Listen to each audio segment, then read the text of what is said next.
മൃഗങ്ങളിൽ നിന്ന് മനുഷ്യരിലേക്ക് പകരുന്ന രോഗങ്ങളെക്കുറിച്ച് സ്കൂളുകളിൽ നിങ്ങൾ പഠിച്ചിട്ടില്ലേ?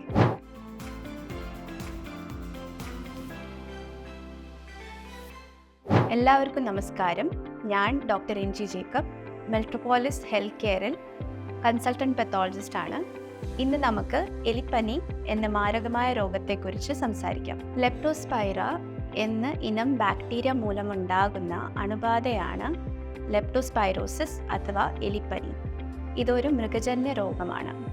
അതായത് ഇത് മൃഗങ്ങളിൽ നിന്ന് നേരിട്ടോ പരോക്ഷമായോ സമ്പർക്കത്തിലൂടെ മനുഷ്യരിലേക്ക് പകരാം. ഈ ബാക്ടീരിയകളുടെ വാഹകർ എലികൾ, കന്നുകാലികൾ, പന്നികൾ, നായകൾ എന്നിവയുൾപ്പെടെയുള്ള വന്യമൃഗങ്ങളോ വളർത്തുമൃഗങ്ങളോ ആകാം. ഈ പകർച്ചവ്യാധികൾ പലപ്പോഴും കനത്ത മഴയും വെള്ളപ്പൊക്കവുമായി ബന്ധപ്പെട്ടിരിക്കുന്നു. ഇത് ബാക്ടീരിയയുടെ വ്യാപനം സുഗമമാക്കുന്നു. അതിനാൽ മഴക്കാലത്ത് മലിനമായ മണ്ണിലൂടെയോ വെള്ളത്തിലൂടെയോ രോഗബാധ ഉണ്ടാകാം. ഓരോ വർഷവും ഏകദേശം 60,000 പേര് ഇതുമൂലം മരിക്കുന്നു. എത്ര ഭയാനകമാണല്ലേ! എലിപ്പനിക്ക് 2 ഘട്ടങ്ങളുണ്ട്. ഗുരുതരമായ ഘട്ടത്തിൽ രക്തത്തിലും ടിഷ്യൂകളിലും ബാക്ടീരിയകളുടെ സാന്നിധ്യവും കടുത്ത പനി, തലവേദന, പേശിവേദന, വിറയൽ, കണ്ണുകളിൽ ചുവപ്പ്, മഞ്ഞപ്പിത്തം, തിണർപ്പ്, ഛർദി തുടങ്ങിയ ലക്ഷണങ്ങൾ കാണപ്പെടുന്നു. ശരീരത്തിൻ്റെ രോഗപ്രതിരോധ പ്രതികരണത്തിൻ്റെ സവിശേഷതയായ രോഗപ്രതിരോധ ഘട്ടം. ഇത് മെനിഞ്ചൈറ്റിസ്, കരൾ തകരാറ്, വൃക്ക തകരാറുകൾ അല്ലെങ്കിൽ ശ്വാസകോശ പ്രശ്നങ്ങൾ എന്നിവയിലേക്ക് നയിക്കുന്നു.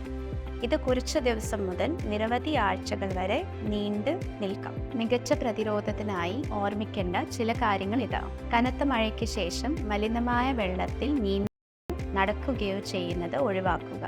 എലിശല്യം ഒഴിവാക്കുക. ശുചിത്വം പാലിക്കുക. ശുചീകരണ പ്രക്രിയകൾ നടത്തുന്നുവെന്ന് ഉറപ്പാക്കുക. ഏതെങ്കിലും രോഗബാധിത പ്രദേശവും സമ്പർക്കം പുലർത്തുകയാണെങ്കിൽ എത്രയും വേഗം പരിശോധന നടത്തുക. മെട്രോപോളിസ് ഹെൽത്ത് കെയറിൽ നിങ്ങളുടെ രോഗനിർണയത്തിനായി വൈവിധ്യമാർന്ന പരിശോധനകളും കൃത്യമായ ഫലങ്ങളും ഞങ്ങൾ ഉറപ്പു നൽകുന്നു. ഓർക്കുക, മഴക്കാലത്ത് നിങ്ങളുടെയും കുടുംബത്തിൻ്റെയും ആരോഗ്യം സംരക്ഷിക്കേണ്ടതും പരിപാലിക്കേണ്ടതും അത്യാവശ്യമാണ്. സംശയ നിവാരണത്തിനും സഹായത്തിനും ഞങ്ങളെ ബന്ധപ്പെടാൻ മടിക്കേണ്ടതില്ല. കൂടുതൽ വിവരങ്ങൾക്ക് ഞങ്ങളുടെ വെബ്സൈറ്റ് സന്ദർശിക്കൂ. ആരോഗ്യകരമായ ജീവിതം മെട്രോപോളിസ് ഹെൽത്ത് കെയറിനൊപ്പം.